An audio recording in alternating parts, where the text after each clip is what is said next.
Forbes India Leadership Awards 2026 Leadership Circuit, presented by Federal Bank. We begin with a story of stewardship, scale, and reinvention. Over the past decade, the Shashwat Goenka Group has evolved into a diversified enterprise spanning consumer businesses, retail, energy, media, and sport, while continuing to build for the next generation. To share his perspective on the theme Building, Betting, and Reinventing, Shaping the Next Gen of Enterprise, please join me in welcoming Mr. Shashwat Goenka, Vice Chairman, RPSG Group. Thank you for being here. It's really great to have you. You present the best of many worlds, not just both the worlds, the old, new, and the ultra modern where we are going now. But how that gives you the proverbial advantages in some ways, but also a lot of challenges. Your group is what, a couple of centuries old, I think, right? And along with the fast changing times, on your shoulders are the responsibilities to, in your own way, steer the group in a certain direction, the best way possible. How do you balance all these things, the old, new, and of course, your father is very much active in business. You have your own ideas. What are the things that you face in terms of opportunities, challenges, and how do you see the way forward? Thank you so much for having me here, Saveen. It's an absolute pleasure and honor. We've been in business as a family for over 220 years now. Wow. Right? And I would be the 7th generation in the business. So I think with it comes a lot of institutional knowledge and memory. Yes. And with it also, for me, comes a lot of responsibility. When I look at what I carry forward from the past, if you could say so, or from the earlier generations, yes, it is the credibility that they have built around the group and the name. Yes. It is the trust. It is the goodwill. And it is the spirit of entrepreneurship yes, that each generation has had every time they have stepped into the business. yes, And when I look at businesses today, right, and my businesses today, I think the idea is always to see how do you preserve these skills and these values or core values as I define them. Yeah. But at the same time, how do you reinvent the portfolio itself so that you are relevant for this and the next generation? yes. So that's in a nutshell how I would put it. Okay. Okay. Is, yeah, of keep- course. Yes. Keep core to the values Yes. that we have built, because that's sustained generation to generation, and that's been able to create the group that we are today. But the world is changing, like you said, extremely fast. Disruption is happening very quickly, and therefore you have to reinvent the businesses that you're in, either by reinventing those businesses or reinventing the overall portfolio by getting into new businesses. Yes. Of course, we see some evidence of it.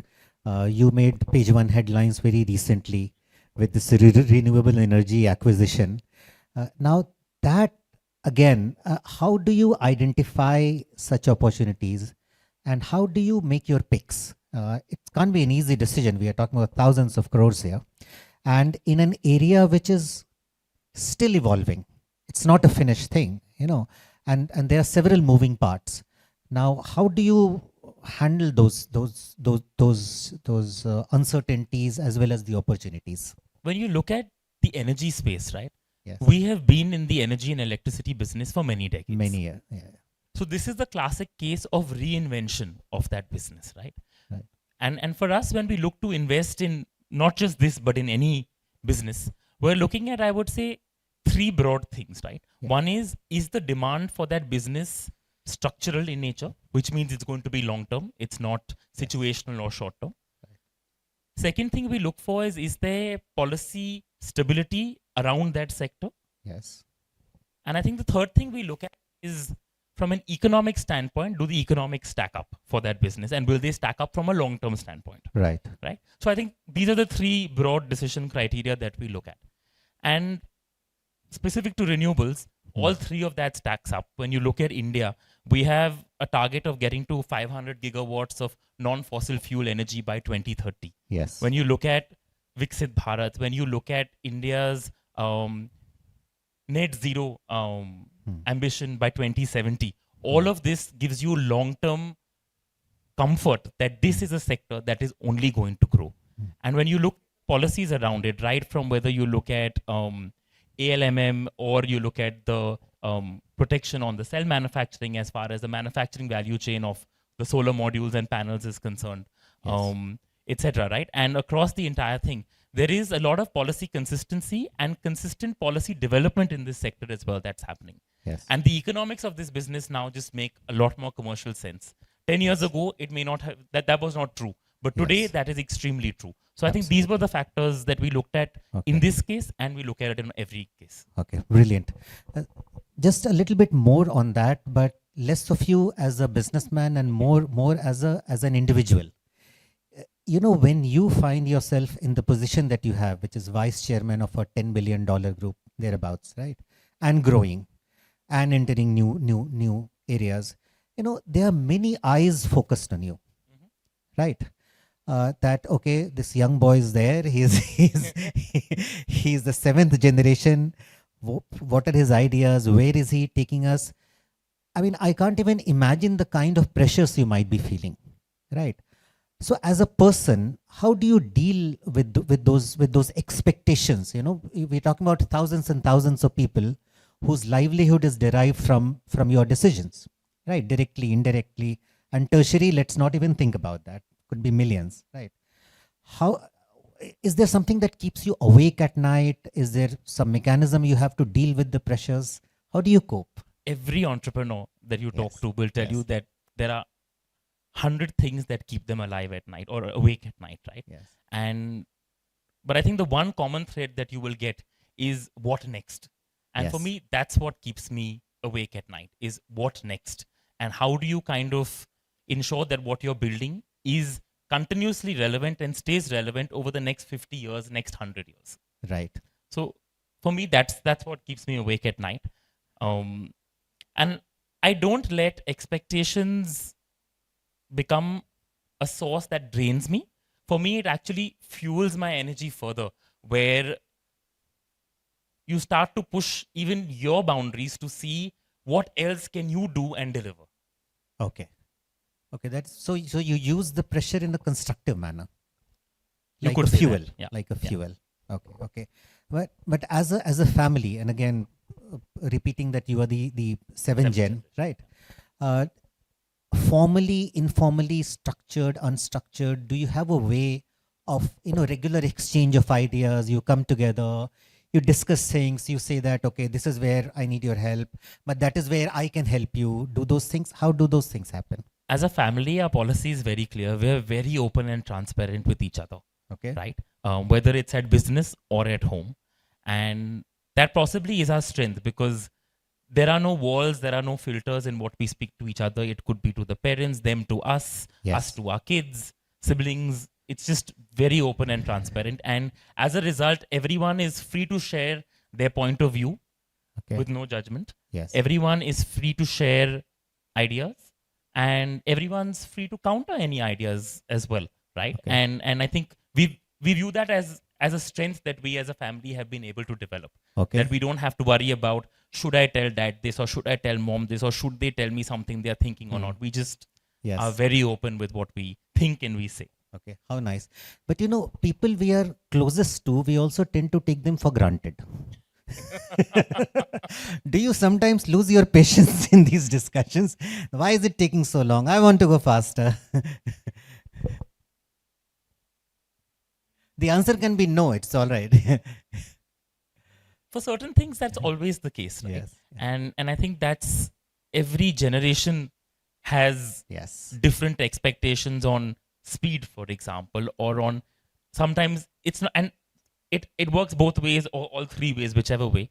Also, and I think that's where our open communication and transparent communication really helps, because if something is taking longer than, say if I had a proposal and someone else feels otherwise, and we're discussing it or whatever, sometimes you're able to understand and appreciate what the other person has to say as well. Yes. And that's only possible because of that open, transparent, unfiltered communication that we're Correct. all comfortable to have with each other. Absolutely. Right? And Yes. sometimes that may come at the cost of time, or Yes. in your mind at that point, cost of time. Yes. But in hindsight, that may actually have been well worth that investment of time. Awesome. You now have global presence, right? Several businesses, several geographies, and yet you have remained rooted to Kolkata. Okay. Now there are various opinions about this. There are people who have shifted headquarters from X place to Y place, not only in India but globally also. People keep shifting because of various considerations. You have remained here, right?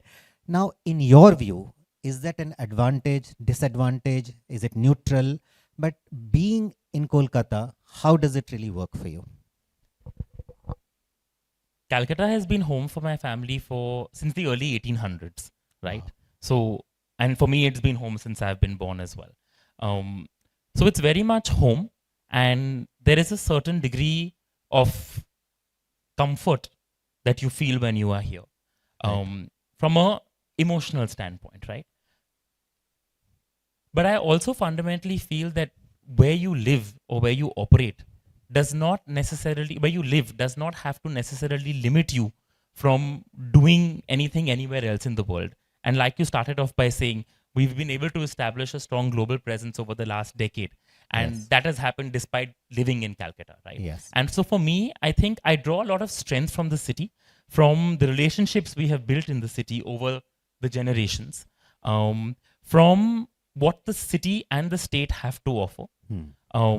And therefore, there is no reason for me to think of moving out of the city to run my businesses. And honestly, with the kind of national and international footprint we have today, I anyways can't be living everywhere. So, Correct. So, you are one of the true conglomerates in the country, right? Now, one aspect of being a conglomerate is also to be awake to all the opportunities. So, I mean, no one should be surprised if you get into newer and newer areas as things evolve. And we have seen examples of conglomerates getting into all kinds of things, from telecom to retail to renewable to all sorts of things. And same thing might happen with you. But in all this evolution, what are the things that define you as a group? The threads that tie you together, and regardless of the business you are getting into, things that will apply to all the existing and future businesses. What do you stand for in a nutshell? two things. Yes.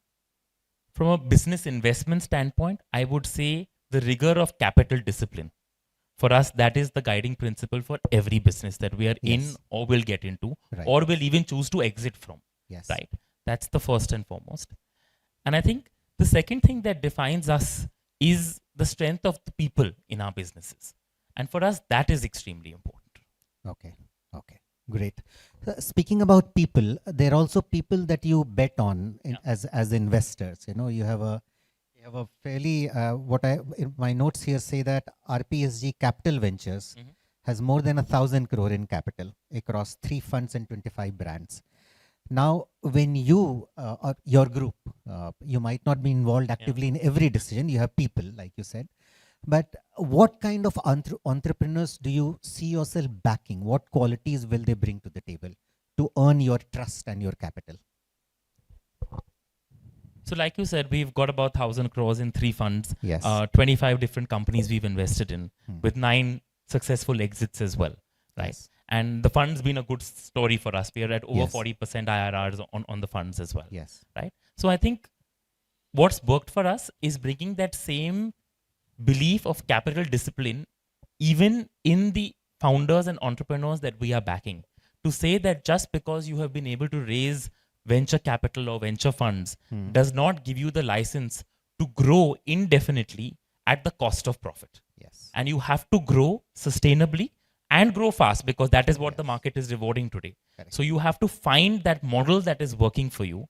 And for us, that has been, again, the guiding principle when we look at even the investments we have made through the fund. Yes. Okay, great. Now, again, And second Yes. thing, if I could add, Yes, of is course. again what I told you earlier from the renewable side, yes. is we also back ideas that are not temporary trends. So not something that is the flavor of the season. We want to back ideas which are built on structural demand, and that demand which will grow over the next decade, 2 decades, 3 decades. Okay. So if you look at the companies that we've invested in also, they are Yes. not companies that have become very large very quickly because of capturing a trend just in time. Yes. It's been companies that have identified this is an area which is unaddressed in the consumer market. Yes. And this is how we will solve it. And it is genuinely going to solve that problem over time. Yes. Yes. So that's been the other guiding Great, principle great. for us. So, as a group, you have one more unique thing that that you are in B2B space as well as consumer-facing space, right? Yeah. I mean, if you look at electricity distribution, that is as consumer-facing as it can Absolutely. get, right? Absolutely. Right. And many other ways, now, how do you see the Indian consumer evolving? And then there's a lot of talk about the Gen Z and what their aspirations and likes and dislikes and how they are shaping consumer companies. You are not too far from Gen Z yourself, right? Couple of years older. Couple of years. But in your perception, how do you see the new Indian consumer evolving? We get to see a very interesting intersection of consumer across all our different businesses, right? So whether you look at electricity distribution, whether you look at our music business, our Yes. film business, whether you look at our retail business, consumer, or the media business, right? And we actually get to see a very interesting pivot of the same consumer across these businesses. Okay. The one change that we are noticing or we are seeing is the level of aspiration that Indian consumers today have is unparalleled to any other time in the history of Indian consumers. Right. Everyone wants to upgrade. Everyone has immense aspirations, Yes. and everyone is also extremely mindful of where they consume what they consume and how they consume what they consume and what they pay for what they consume. So I'll give you a retail example in this space. Right? Yes. The same consumer is willing to pay a significant premium for an extremely unique wheel of cheese or an extremely unique vegetable, which is not available elsewhere, but they want to consume, but will not pay even 50 paisa more for a kilo of potatoes. Okay. Right. So I think the Indian consumer is extremely discerning, extremely aware, and most consumers also exactly know what they genuinely want. So I think that is a shift that we are seeing versus 15 years ago when this was possibly still evolving and consumers were driven a lot more by marketing versus what they actually wanted. Okay. And that shift has happened. Great, great. I have one serious question, but Okay. before that, I will ask a non-serious Sure. question, which I was hoping the audience will ask. Do you have any ideas to make your IPL franchise win the trophy? We talk of sports. Let me bring it that way. Is we've got 3 cricket franchises, 1 football franchise, Yes. right? And I think the sports ecosystem for us has panned out very well. Yes. From an investment standpoint, from a business standpoint, these are fabulous businesses to be in, right? Profitable, ROIs are great. It works out very well. From a victory standpoint, I can give you an example from the very last weekend where in our first season in the UK as Manchester Super Giants in the hundreds, we lifted the men's trophy, right? And hopefully that momentum will continue. Okay. Okay, great. Now, my serious question. So, business families have made like unparalleled contribution to countries, economies, societies, etc., right?